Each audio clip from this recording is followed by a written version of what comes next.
Pilau rice. And I'm preparing £5 worth of rice, so that's why I've put in 5 onions. You can put 6, they're slightly small, and I'm putting in just slightly less than 10 salt spoons. So it's always really, the ratio is 2 salt spoons, 2 salt tablespoons to 1 pot of rice. I put slightly less in, check at the end. So I'm going to pop that in, and I'm going to pop some oil in. Again, oil depends on what you like. What you think, I'm going to put a slightly bit in. And then I'm going to let it cook until it gets to a dark golden brown colour, and that's when I'm going to leave it and add something else in. So for now, I'm just going to let it cook on the heat. Okay, so now it's been half an hour, and as you can see, the onions are starting to brown off now, and they're quite a dark brown. Depending on what colour you want your rice, if you want your rice to be dark brown, cook it all on a high heat. I cooked on a medium to high heat so that they're not too brown. So once they're browned up like this, I'm going to add in the masala. Bismillah.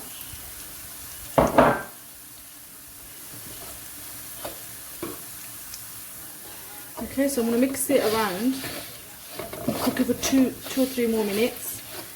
Because remember, as long as I don't add the water in, the onions are going to keep cooking and keep darkening. If you don't want the rice to be too dark.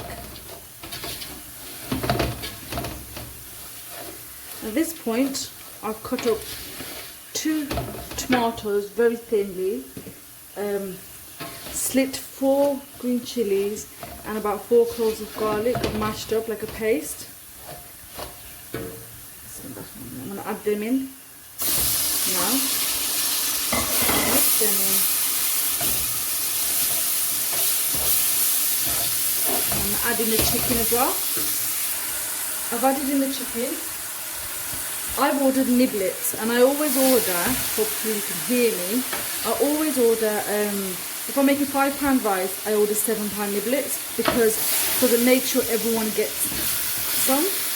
Also what I'm going to do is, because I've put it in now, I'm going to put it on a low heat and cover it just for about 4 minutes, so that the chicken can release its own liquid. What I've done is, with the niblets, you'll see some pieces, they come as a big chunk. There's this piece, and there's a piece that I've then cut off it. So then you get a chicken for people who like boneless chicken as well. So I'm just going to cover this for 5 minutes, let it get its own juices, and then I'll start mixing it again thoroughly. Okay, it's been 5 minutes, I'm coming back to it. And now I'm going to put it on a high heat and keep mixing it around until the chicken browns up completely. So it's not too cooked, but cooked enough. Because yeah, we're going to put in the water in later on, but we don't want it to be too cooked. So I'll tell you how many minutes it took. I mean, it took half an hour for the onions to brown. Again, like I said, if you make less, probably take a lot quicker. Okay, so that's been about 10 minutes mixing it, and as you can see, it's got a nice brown colour. I am going to leave this overnight, like I said to you, because if you have got something cold, do it overnight. Honestly, the juices and everything, they penetrate into the chicken, and they make it taste so nice. That's done. I'm going to turn that off. And I'll be back tomorrow to do the bit of the rice.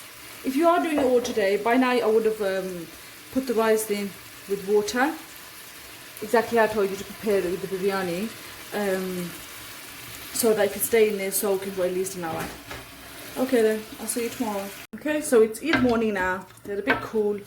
I'm going to toss them around in the heat, and what I've done is I've put the kettle on, because I know 500 mils is 1 tub of yogurt, so I'm doing 5, so I need 10 of these. So I can already measure, the kettle's got 1.5 litres of water that can go into it, and 3 and a bit I'm going to warm it up.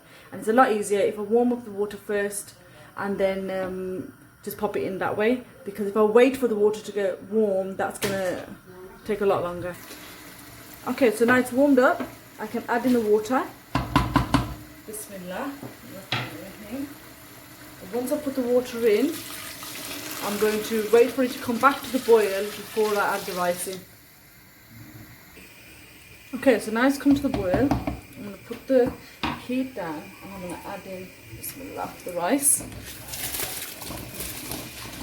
Okay. And I'll wait for it to come to the boil again, and then I'm going to lower the heat. Okay, so now that it's starting to bubble, I'm going to pop it on a low heat and just cover it until the water is soaked up. I can just see the rice. Okay, so I've lifted the lid now. Hopefully you can see that the water's almost gone, but it's still there.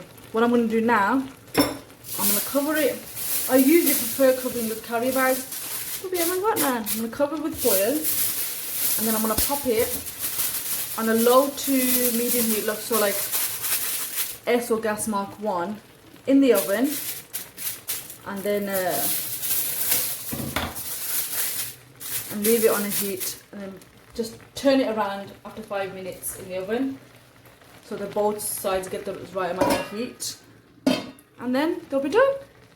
Alhamdulillah.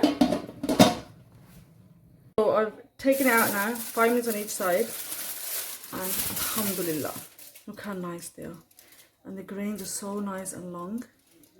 Alhamdulillah.